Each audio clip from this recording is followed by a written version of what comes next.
Let's just press pause there. As Prime Minister last month, she would have been in Genoa for the G8 and she would have been in Washington for NATO. I've got nothing against Beccles, I'm sure it's lovely. But we find Liz Truss in Beccles Public Hall in Suffolk. Comes to an abrupt end earlier this week, Tuesday night, as the former PM is made aware of a banner depicting a lettuce and the words, "I crashed the economy," appeared behind her on stage. Before you play, and you have to listen carefully, you can see the video, by the way. You can see it all take place on the LBC website. I support Trump and I want him to win. What? I'm coming to the next question. But it's what I was saying a bit about incumbents. I think the average American is not doing well.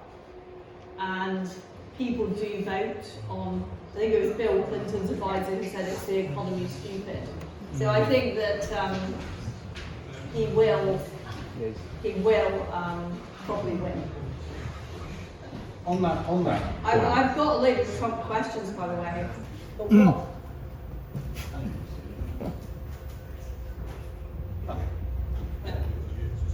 No idea where that's come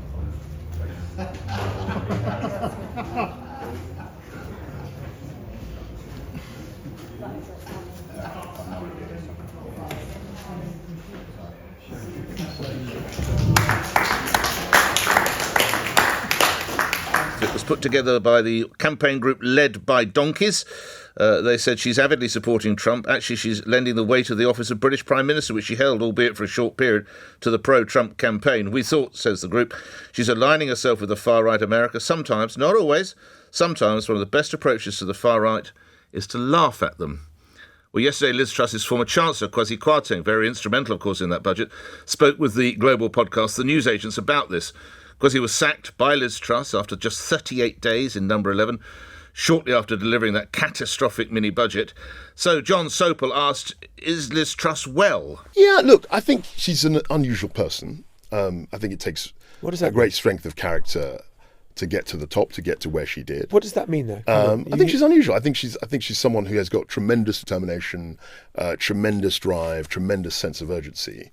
But, you know, sometimes... A high EQ? Well, that's the open question. I think sometimes, you know, she doesn't. Sounds like no. She doesn't read the room as well as others, and she's pretty much said that. I mean, she's not a great presenter, and you know, like all of us, she's got strengths and weaknesses. Comedian and broadcaster Dom Joly joins me now. Absolute privilege to speak to you, Mr. Joly. My children and I roared and laughed at the work you did all those years ago. So thank you very much for coming on the show. Dom Joly, was it funny or was it bullying? Good morning.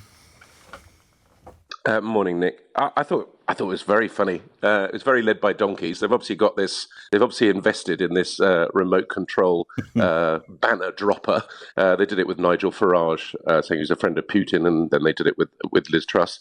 I thought it was very funny, and actually, I thought it was justified. I mean, this is a woman who, you know, in my view, crashed the economy and now gets over £100,000 a year for the rest of her life for 49 days. In office. And I think it's the fact that she hasn't shown any contrition. And in the old days, I think sort of ex-prime ministers would keep quiet and sort of slightly disappear off the scene. And she's just still there, just going on with showing no contrition. And I think sometimes things like satire and these sort of stunts are the best way of protesting. How much is it fueled by her open support for Donald Trump, Dom? Well, led by donkeys clearly. I think they started as a anti-Brexit group, and I think they're definitely politically aligned to that side. Some might say that, you know, some people protest with riots and some protest with satire, and I prefer satire. But yeah, I think the fact that she is still, you know, I mean, there is that. I think there was that understanding in the old days that when you finished being prime minister, you disappeared for a bit and you did something else. And she's never stopped, really. She's doing more work now than she did when she was prime minister, and she seems to be actively campaigning for Trump, which is very odd. What's the best form of political humour? Well, I mean, my favourite of all time is the weirdest one. There was a guy called Noel Godin, who was a Belgian anarchist, and he decided that it was his job to bring anyone down in public life who'd got too big for their boots. And he'd do this by organising a custard pie attack on them. And his famous expression was that he said, there's no better way to judge a man's character than by how he behaves when he's hit by a custard pie. And they got one particular Belgian newsreader who was very kind of up himself, and they got him 9 times, and every single time he reacted incredibly badly. And I think this is one of the issues with Liz Truss, actually. Like, Liz Truss could have dealt with it better and could have probably sort of finished it off, really. But actually, the fact that she sort of stormed off and said it wasn't funny, I'm afraid is only going to encourage more. Well, I was just coming to my final couple of points I was going to make. Had she done that, of course, it probably would have been better to tough it out, because now it's almost open season on lettuces and Liz Truss, isn't it? I'm afraid it is. It's great news for sellers of lettuce. I think there's just they're going to go on and on. I mean, you've got to think practically. The first thing I'd have done would be rip the thing down, because you've got to think this is even though it was 49 days, she's an ex-prime minister. Yes. I mean, it's not saying much for her security detail. I can't remember where it was, but that village hall should have been properly scanned for this kind of stuff. But at least it was just an attack by a lettuce and nothing worse. Dom, I've thoroughly enjoyed our conversation. You really have lifted the mood. Thank you, Dom Joly, comedian and broadcaster. As if you need reminding, of course, the genius behind that show. I can't believe how long ago that was, by the way. Trigger Happy TV. Gosh, it aged me. Thanks, Dom. Listening, let's get the more political side. Quentin Letts, who's sketch writer at the Daily Mail, columnist and broadcaster. Did Liz do right, or should she have toughed it out? Quentin. Good morning, Nicholas. Morning. The whole thing reminds me slightly. It was an Adrian Henry poem. Adrian Henry was a Liverpool pop poet. Right. And the poem in its entirety went, "I'm just about at breaking point. She snapped." And there was an element to her reaction of that. But, part of me, although I think Dom Joly's right about quite right to take the mickey out of people in public life, I also, part of me rather admires the sort of Latin fight and the self-pride she showed, and she thought, well, stuff this. She's no longer an elected politician. No, she's no longer actually officially in public life, despite the fact she gets that whack for having been prime minister. So a little part of me suspects that she was within her rights to walk off the stage. You can heap 1,000 indignities on the head of a caterpillar, but it will eventually take flight. And that's what happened to her. Even the most placid goldfish will eventually bite. You have catalogued events of the great and good and not so great in the world of politics for many years. Is the criticism constantly levelled at Liz Truss?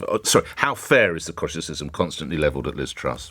Well, this is the point, actually, and this is why I perhaps do sympathise with her a little bit, in that the problem with the banner that was lowered, the whole thing did smack slightly of Little Britain, didn't it? Beccles Village Hall. Beccles, fine place, by the way. I once had it. Yes. In 1981, I had a terrific sausage and batter in Beccles. But the problem with the led by donkeys thing is it's not entirely true. And this slogan that Truss crashed the economy is incorrect. It's correct up to a point.